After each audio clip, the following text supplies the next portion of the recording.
नमस्कार दोस्तों, एक बार फिर आप सबका दोस्त मिलिंद आपका इस मिलिंस जियो टॉक चैनल पे स्वागत करता है। तो मित्रों, जैसे कि आपने शीर्षक देखा कि कैसे हमारे 300 रॉ के एजेंट को मारा गया, इसके पीछे की असली वजह कोई नहीं जानता मित्रों। तो ये मैं इधर आपके साथ शेयर कर रहा हूँ। देखो, हमारे देश के या कई सारे देशों के, बहुत सारे देशों के जो एजेंट होते हैं, जो स्पाई एजेंट होते हैं, वो हर जगह पे काम कर रहे होते हैं। अलग अलग देशों में वो काम करते हैं। तो वो एक जासूसी करते हैं कि इस हमारे देश को कोई नुकसान तो नहीं हो रहा है, या बहुत सारी ऐसी जो बातें रहती है वो अपने गवर्नमेंट को वो बता देते हैं, ताकि गवर्नमेंट आगे चल के सतर्क रह सके।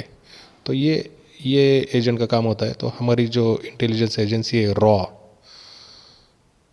तो उसके भी बहुत सारे एजेंट रहते हैं, हर एक देश में रहते हैं जिधर से हमें खतरा रहता है या कुछ ऐसी बातें होती है उस देश को लेके, तो उस देश में हमारे एजेंट होते हैं। तो वो एक एक तरीके से वो बहुत हेल्पफुल होते हैं हमारे लिए, देशवासियों के लिए, गवर्नमेंट के लिए, देश के लिए बहुत ही महत्वपूर्ण वो एजेंट होते हैं। अपनी जान जोखिम में डाल के वो काम कर रहे होते हैं। तो ये वीडियो उसी पर है। एक समय था, उस समय में लगभग 300 के ऊपर हमारे एजेंट जो विभिन्न देशों में काम कर रहे थे वो मारे गए थे। ये शायद आपको मालूम नहीं होगा, लेकिन ये मर गए थे, इनको मारा गया था। तो इसके पीछे की असली कहानी मैं आपके साथ शेयर करना चाहता हूँ। तो मेरी एक रिक्वेस्ट है आप सबसे कि प्लीज़ अपना ये जो वीडियो आप देख रहे हो, ये जो चैनल है, इस चैनल को सब्सक्राइब करें, शेयर करें और लाइक भी करें मित्रों, ताकि ज़्यादा से ज़्यादा मैं ऐसी जानकारी आपके पास पहुंचा सकूं। तो सबसे पहले हम कारगिल के ऊपर बात करते कि कारगिल हुआ क्यों, कारगिल का जो युद्ध था वो हुआ क्यों। और इसके असली मूल जड़ में जाने के लिए, और अगर हम गए उसके मूल जड़ में, तो हमें पता लगेगा कि कारगिल इंटेलिजेंस फेलियर के कारण हुआ। मतलब जो जानकारी टाइम टाइम पे आनी चाहिए थी तो हमारे पास आई नहीं। तो ये इंटेलिजेंस फेलियर ही था। पर क्या इंटेलिजेंस फेलियर एक दिन की घटना हो सकती है? क्या इंटेलिजेंस फेलियर एक अधिकार की घटना हो सकती है? नहीं। जब आपका पूरा सिस्टम ही ध्वस्त करा दिया गया हो तो कारगिल एक बहुत छोटी सी घटना थी। इसी कारण पूरे देश में बम विस्फोट और आतंकी घटनाएं होती थी।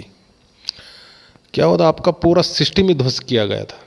जो इंटेलिजेंस का जो सिस्टम था उसको ही पूरा ध्वस्त किया गया था। मित्रों ध्यान से सुनो, ये बहुत इंपॉर्टेंट है। आखिर इसके पीछे कौन था, इसे समझना है तो एक पुरानी एक वाकया है, वो आप जान लो, आपको समझ में आएगा कि ये कारगिल तो क्या, इससे भी बड़ा युद्ध होने की संभावना थी। यदि 2014 में मोदी सरकार नहीं आई हुई थी, अगर नहीं आई होती, तो कारगिल से भी बहुत बड़ा युद्ध हमें करना पड़ता मित्रों।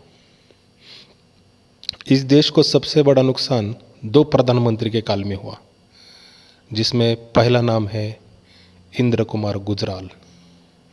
इंद्र कुमार गुजराल पैदाइशी कम्युनिस्ट, जो कांग्रेस में गया और फिर जनता दल में। 1996 में जब देवेगौड़ा प्रधानमंत्री थे, तब कम्युनिस्टों की पसंद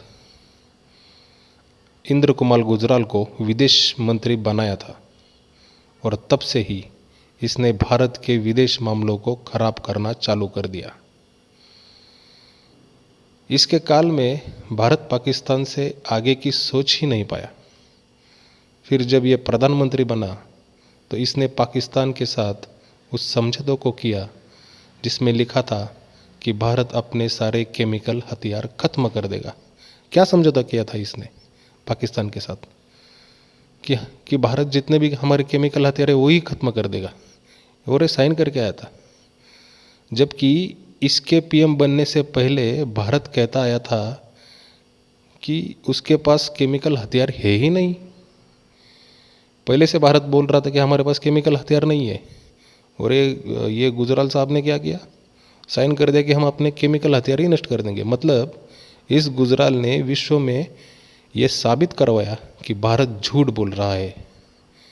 एक और काम जो इसने किया वो ये कि इसने भारत के पीएमओ से खुफिया विभाग और रा का पाकिस्तान डेस्क ही खत्म कर दिया।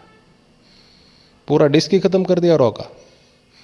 अगस्त 1997 में अमेरिका में पाकिस्तान के पीएम से मुलाकात होते ही वहीं से इसने आदेश दिया कि इसके भारत लौटने तक रॉ का पाकिस्तान डेस्क खत्म होना चाहिए। इसके बाद इस दौरान भारत के Pakistan, Afghanistan, Saudi, Kuwait, Yemen, UAE आदि जगहों पर स्थित 300 से के ऊपर एजेंट मारे गए। पहले तो डेस्क खत्म करवाया, फिर इतने जो मैंने अभी देश के नाम लिए उसमें से 300 के ऊपर हमारे एजेंट मारे गए। एक हफ्ते में सारा खुफिया विभाग ध्वस्त हो गया। सिर्फ 7 दिनों में मारे गए मित्रों, सिर्फ 7 दिनों में 300 के ऊपर हमारे एजेंट मारे गए और रा पूरा नेस्त नाबूद हो गया। पूरा का पूरा खुफिया ढांचा नेस्त नाबूद हो गया। पाकिस्तान से लेकर फिलिस्तीन तक पूरा नष्ट हो गया। उसका नतीजा ये हुआ कि भारत को ओआईसी इलाके में उसके खिलाफ हो रहे षड्यंत्रों का पता ही नहीं चलता था।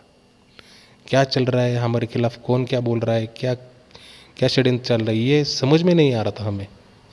कैसे समझ में आएगा ना, डेस्क ही खत्म हो गया, हमारे एजेंट ही खत्म हो गए पूरे। भारत में 1997 से लेकर 2001 तक का समय बेहद कठिन रहा। भारत बिना किसी खुफिया जानकारी के रहा और कोई ऐसा महीना नहीं गया जब भारत में बम विस्फोट से लेकर सीमा पर छुटपुट आतंकी हमले न हुए। 1998 में वाजपेयी सरकार आई और 1999 में कारगिल हुआ। खुफिया फेलियर पर खूब कोसा गया, गवर्नमेंट को खूब कोसा गया, लेकिन कम्युनिस्ट मीडिया ने गुजराल डॉक्ट्राइन नामक उस बेहुदे कागज के पुलिंदे को गोल कर कई जिसको उसको लेकर कम्युनिस्टों को अभी मोहब्बत है, क्योंकि उसमें भारत की नाकामी है। भारत के खुफिया विभाग को खत्म करके और रॉ को नेस्तनाबूद करके उसके लॉजिस्टिक को बर्बाद और एजेंटों के खात्मे के बाद हाल बहुत खराब हो गया।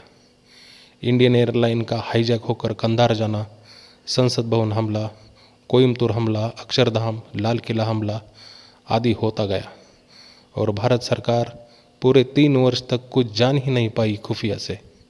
अटल सरकार ने आने के कुछ महीनों में ही फिर से रॉ का पाकिस्तान डेस्क और इंटेलिजेंस का ओआईसी विंग चालू किया, जिसको भारत में ही खड़ा करने में 2002 तक का समय लग गया। फिर उसका विदेशों में एजेंट बनाना आदि करते करते 2004 में अटल सरकार चली गई। तो मित्रों, ये था वीडियो अपना। मैं इसका शायद दूसरा पार्ट भी बनाऊंगा। तो आपको ये वीडियो कैसा लगा ये बताइएगा और हमारे चैनल को सब्सक्राइब करें, लाइक करें, शेयर करें।